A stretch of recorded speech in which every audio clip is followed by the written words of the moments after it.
it's still very compact, but you can get plenty of magnification. That deeper guttural sound seems to really irritate those gobblers and make them sound off. And when you do a cut, you don't want to have a death grip on the striker. You want to have a relaxed grip because it'll change the sound. Sometimes that'll make them just sound off just like the crow call will. But sometimes they're tight-lipped and you don't hear anything no matter. So I'm on a logging road through the woods, through the hardwoods. It's got a lot of scratches on it, some J-shaped droppings, and those are all good turkey signs. We're trying to roost the bird. So what that means is, in the evening time, like it is now, we're going to try to locate them before they fly up on the limb. We're going to leave them there and come back the next day, early in the morning before light, listen for them to fly down, or maybe do some soft tree yelps. Maybe. So far, they haven't been vocal. I haven't heard anything. So I'm going to take a little break, make a cup of coffee, and I want to take a moment to show you. This is the lens. This is the Sony G series, not the G Master, but the G series 70-350. You can see the size of it on the camera. So it's just about ideal, like I was saying, because you can get these birds pretty close in the morning if they start answering your calls.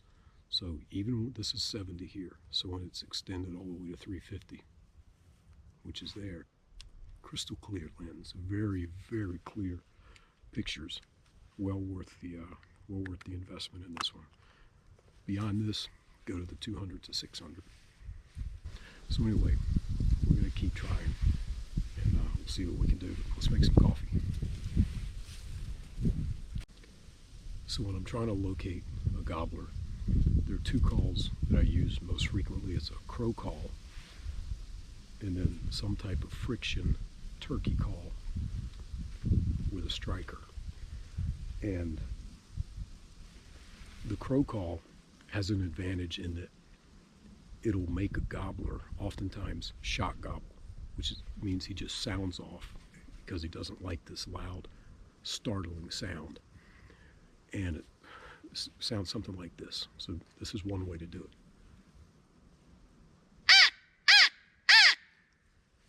You've probably heard that crow sound a million times. You can also do it faster. Or you can do it in single blasts like this. And we've heard crows sitting in trees just doing that sometimes for 5 or 10 minutes. But the one that I found to be the most effective is a more guttural, kind of raspy crow blast. Sounds like this.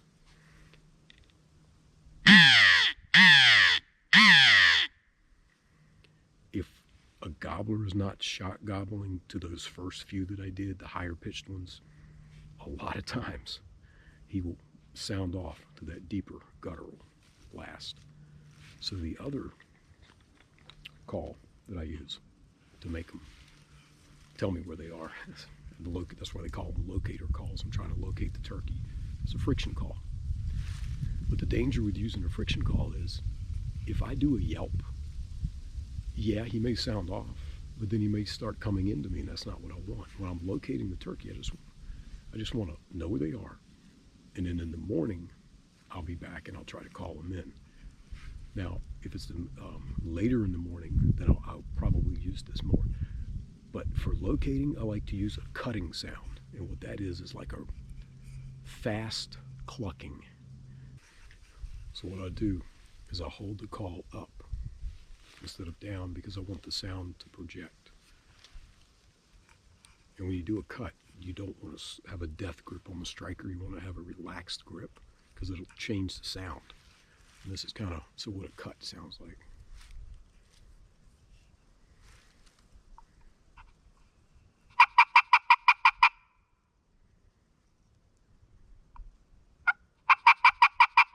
Just like that. Now watch what happens if I squeeze the striker. Listen to the difference. Totally changes the pitch. So if you want to get a nice cut, then relax grip.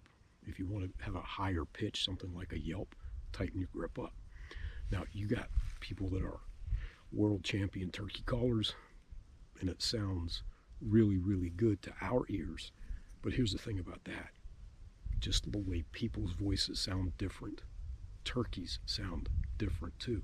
So if you have pet turkeys, or if you're around turkeys, the bird kind of turkey, then you're going to hear all different sounds. And so somebody that is a champion caller doesn't mean that they're going to be able to call the bird in.